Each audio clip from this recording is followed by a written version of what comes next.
There was a big Jewish community in Port Talbot, but by the time I was born, my family was the only Jewish family there. But I've got to say, you know, I never came up against any anti-Semitism, apart from the occasional jocular, your people killed our Lord. Bennett Arron is a Jew from Port Talbot. His stand-up comedy explores what it's like growing up as a Jew in Wales. He's now on a journey to discover what's happened to the Jews who once lived in communities across Wales. I'm hoping to learn a lot more about my grandparents and why they came to Port Talbot, and also what it was like living in the place I grew up when it had a large, thriving Jewish community. I think the whole thing is going to be an interesting experience. I think the whole thing is going to be fascinating, really, whatever I find out. Originally, they were over 6,000, but now numbers are dwindling. It is a community in decline. We're Welsh Jews. Yes, quite simply. We know what team to support on a Saturday. He'll discover a sad period of anti-Semitism in South Wales. I did warn you that the Chief Constable was very anti-Jewish in what he said. Yeah, he didn't really hide that, did he? Since the mid-1800s, Jews have played an important part in Welsh society and have been able to practice their faith in synagogues across Wales. But their future here is in doubt.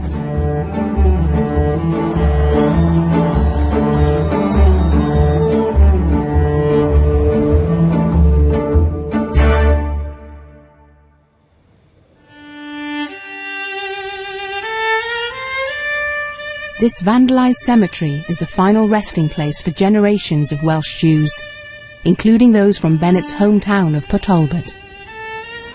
I haven't been here for... I don't remember the last time I came here. Too long ago. His dad, Charles, is one of the remaining handful of people struggling to care for the site.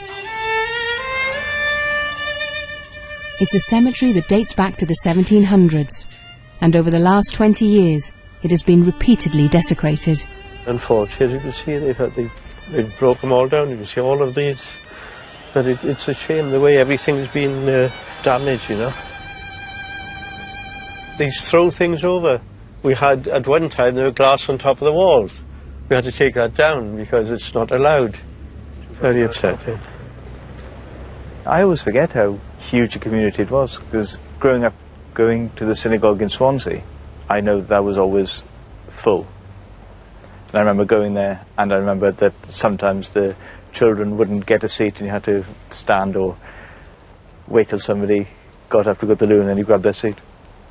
And it was absolutely packed. You just forget how many people were here. That's my dad. He was only 64 when he died. I didn't realise how young he was. When Bennett's grandfather came to Wales from Lithuania in 1913, he spoke hardly any English, but eventually became a well-respected pillar of the Port Talbot community.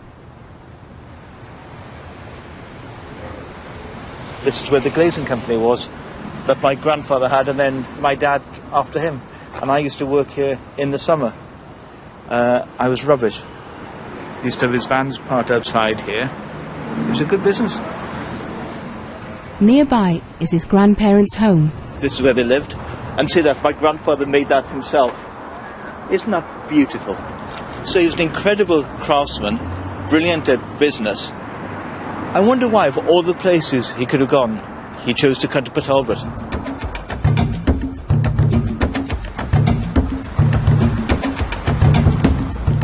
At Swansea Library, an expert on Jewish history, David Morris, has been doing some investigating. In the West Glamorgan archives, he's discovered records of nearly all of Bennett's ancestors, and even an account of the day his grandfather, Ben Arron, aged just 17, first arrived in Port Talbot. It's a local history book, but this is the first reference that I can find to the Arron family in Port Talbot. At the beginning of 1913, a timid young man arrived at Port Talbot General Railway Station, and feeling unkempt after his long journey from Lithuania, one of his first acts was to visit a barber shop where the threepence he paid for a hair trim represented a week's wages in Kovna, an agricultural region of Lithuania, and his birthplace, which he had now forsaken. I mean, it's an incredible story, really. And I don't know much about my grandfather's life. I mean, he died before I was born. I know I was named after him. His grandfather Ben decided to come here because he'd heard that Port Talbot was a booming steel town with great opportunities. There was like a small group of people from this small little town Right. had come to this small little town in South Wales. I don't think this was random. I think this was chain migration. Well, they came because other members of the family were here, so they came here. David has discovered Bennett's grandfather's application for British citizenship. Originally, his surname was Aronovich, but he felt he had to anglicise it to help fit in. And that's a signature there. We do B's in the same way. It's incredible that you've got this. I mean... Bennett's grandmother, Sarah, was also from Lithuania. She was just a child, and with her father they had to flee the country. There had been brutal attacks on Jews, and the Russian authorities were preventing Jews from leaving. I mean, can you imagine how scary it must have been for my grandmother, 4 or 5 years of age, smuggled out of Lithuania, away from the family she was living with, put onto a ship. I mean, she must have been petrified.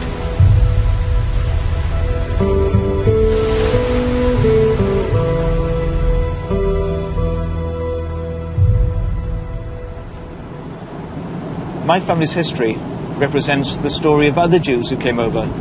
Some came over because they were fleeing persecution, some came over just to find fortune, and they had skills that were required. Some were shopkeepers, glaziers, builders.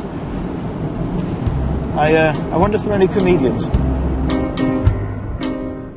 It's Bennett's experience of growing up as a Jew in Port Talbot, which is the raw material for his stand-up act. My grandparents were very orthodox, very religious Jews. I don't know if you know much about religious Jews, but religious Jews are not allowed to do any work on a Saturday. You couldn't build anything, you couldn't make anything. They couldn't even light a fire, because to light a fire you had to strike a match. Striking a match created a spark. Creating something constituted work. So each family would ask someone to come and light the fire for them. And the person who lit my grandparents' fire was the local baker, who came along with his young son, and that young son was actually Anthony Hopkins. I often wondered if he ever struck the match to light the fire, burned his finger, and suddenly went...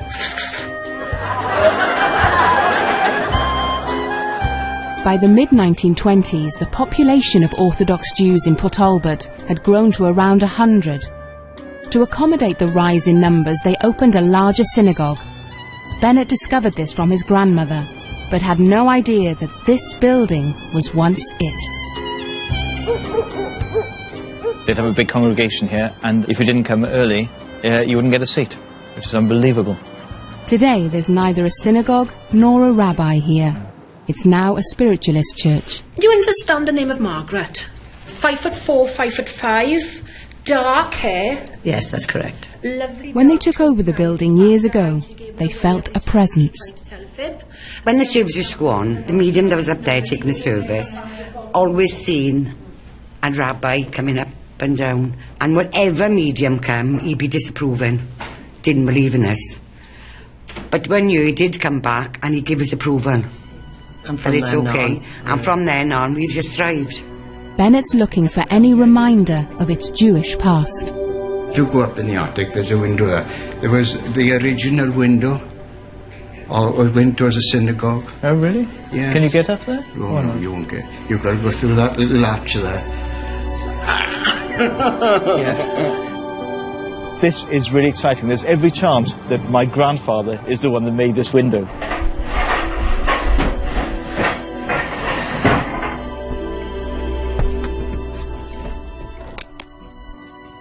Goes right down at us. The actual window's in there, but no glass in it. In fact, I'm touching a bit of piece of glass that's stuck in the corner. Really? Yeah, I'm actually touching it, but yeah. No, it's all gone. Nothing to see. Nothing to. Only the top part. Only the frame. Oh, what a shame. Well, thank you for looking. It's surprising just how little remains of the Jewish presence in Port Talbot, and how much has gone in such a short space of time. Even after World War II, there were still around 20 Jewish families here. But just 30 years later, there were insufficient numbers to keep the synagogue going. Bennett's family soon became the only Jewish family left, and eventually they had to move from their Port Talbot home and became part of the active Orthodox community in Swansea.